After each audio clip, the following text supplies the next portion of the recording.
Estão avisando mais uma vez que vão fechar. Isso aconteceu, o primeiro anúncio por parte do governo federal aconteceu logo depois, repito, de haver uma iniciativa no Congresso para que os estados e municípios pudessem negociar diretamente com a farmacêutica, aí sentindo que poderia perder o crédito para os estados e municípios, o governo Bolsonaro foi lá e avisou, não, nós estamos fechando, já está tudo certo e tal. O Bolsonaro acabou até dizendo, naquele dia eu comentei aqui no programa que ontem, no dia seguinte, né, o Pazuello falou que fechou com a Pfizer e tal, e eu registrei, não está assinado ainda. Ao mesmo tempo que ele dava aquela resposta chula para quem estava cobrando vacina, só se for na casa da sua mãe. A mãe do Bolsonaro, como a gente estava comentando aqui na janela de São Paulo, ela está vacinada agora com a Coronavac, né? Tomou a segunda dose de Coronavac que o Bolsonaro chamava de vacina chinesa do João Dória. Então, vamos ver se o governo realmente vai fazer esse acerto com a Pfizer. Independentemente disso, o governo precisa ser responsabilizado por não ter feito o acerto 7 meses atrás. A proposta inicial da Pfizer, ela foi feita no dia 14 de agosto de 2020, saiu até mais detalhamentos para aquilo que eu falava de uma maneira geral aqui nessas 2 últimas semanas, na Folha de São Paulo, nesse fim de semana. 14 de agosto foi feita a primeira proposta formal da Pfizer, que previa 500 mil doses ainda em dezembro de 2020, totalizando 70 milhões até dezembro desse ano, de 2021. Aquela proposta de 70 milhões, sempre falei, não é 70 milhões de uma vez, mas era a partir de dezembro. E aí depois 1 milhão, etc. E a Folha fez a conta, na verdade, somando aquilo que a proposta da Pfizer previa para dezembro, janeiro e fevereiro, que foram os meses que passaram até aqui, estamos no começo de março, eram 3 milhões de doses de vacina que já poderiam ter sido aplicadas nos brasileiros. Então veja, a gente está agora com uma média de quase 2 mil mortes por dia, entre 1.500 e 2.000. Quantos milhares de pessoas morreram em dezembro, janeiro e fevereiro, que pertencem a grupos de risco e, portanto, estariam entre os grupos prioritários tomando a vacina da Pfizer se o governo Bolsonaro tivesse fechado esse acordo em agosto. Não dá para deixar de responsabilizar, é uma omissão mortal. É gravíssimo o que aconteceu e a gente vê esses parlamentares todos não querendo instaurar processo nenhum, CPI de Covid, processo de impeachment, nada. Não quer responsabilização de ninguém, porque tem um monte de gente lá no Congresso, essa que é a verdade. Eu li editoriais hoje de jornais e tal, que deixam de mencionar esse ponto tão importante. Falam sobre a conduta desastrosa na pandemia, etc., criticam os parlamentares por não tomarem nenhuma decisão contra o presidente e omitem que boa parte do Congresso Nacional tem telhado de vidro e percebeu que durante o governo Bolsonaro está tendo todas as facilidades para abrandar a legislação penal, para ganhar voto do Cássio Nunes Marques que ele colocou no STF, para ser no máximo alvo de uma apuração preliminar do Procurador-Geral da República, Augusto Aras, que não costuma ir para cima de ninguém.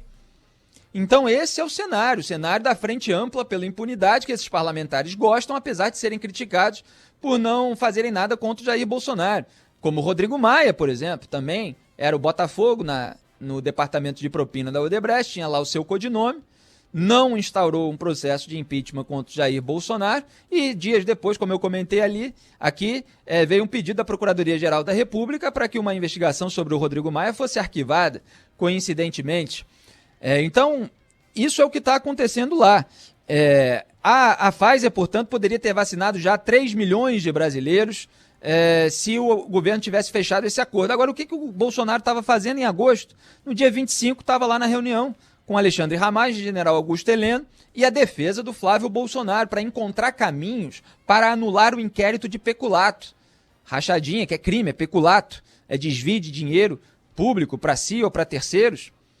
Então essa era a preocupação, essa era a prioridade dele em agosto do ano passado, não era comprar vacina. Inclusive ele deu declarações sobre a Pfizer, falando que podia a população brasileira virar jacaré, falando que ou o que é pior, mexer no sistema imunológico das pessoas. Quer dizer, o Bolsonaro tinha um discurso anti-vacina. Era o discurso que ele deu, inclusive, numa entrevista ali para o filho 03 dele, Eduardo Bolsonaro, falando, não tem pressa a vacina, porque mexe e tal, com o organismo das pessoas. Ele não estava com pressa. Não está com pressa até hoje.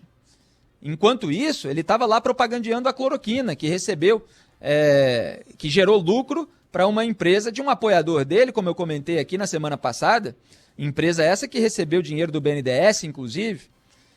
Cloroquina, porque, repito, a comitiva bolsonarista não está lá apresentando para os israelenses cloroquina, porque eles vão chegar e vão falar assim, volta lá para enganar, vai enganar lá os otários que ainda acreditam em vocês. Aqui a gente está muito mais avançado em termos de tecnologia, a gente já sabe que isso aí não serve para nada. Por que eles não foram lá apresentar cloroquina e vermectina, foram lá aprender sobre um spray nasal que está na fase 1 de teste, que não passou pelos estudos clínicos da fase 2 e da fase 3? Então, é esse tipo de comportamento a que a gente está assistindo. É óbvio que é bom que se feche acordo com a Pfizer, só que é um acordo que está vindo muito atrasado e sob pressão. Está vindo em razão de todas as nossas críticas e da realidade que se impôs. Aliás, saiu um vídeo aí que estava circulando nas redes sociais sobre essa reunião do governo Bolsonaro com os executivos da Pfizer, e o Bolsonaro disse assim, em havendo possibilidades, repito, nós gostaríamos de fechar contratos com os senhores, até pela agressividade com que o vírus tem se apresentado no Brasil. Fecha o aspas. Esse é o mesmo Bolsonaro que falava que a questão do coronavírus é muito mais fantasia da mídia. Ele que chamava de frouxos, de maricas, os brasileiros que tomavam cuidados sanitários, medidas preventivas. Então vocês vejam como o discurso varia conforme a conveniência e conforme o público-alvo, porque não é isso que ele diz para os seus apoiadores lá no cercadinho, na porta do Palácio do Planalto, mas a realidade está se impondo. E aí ele vai aos poucos adaptando o discurso sem fazer meia-culpa nenhuma e continuando atacando todos aqueles que ele considera rivais, que ele considera adversários, que ele considera inimigos, mesmo que sejam pessoas que estejam simplesmente zelando pela saúde do povo brasileiro.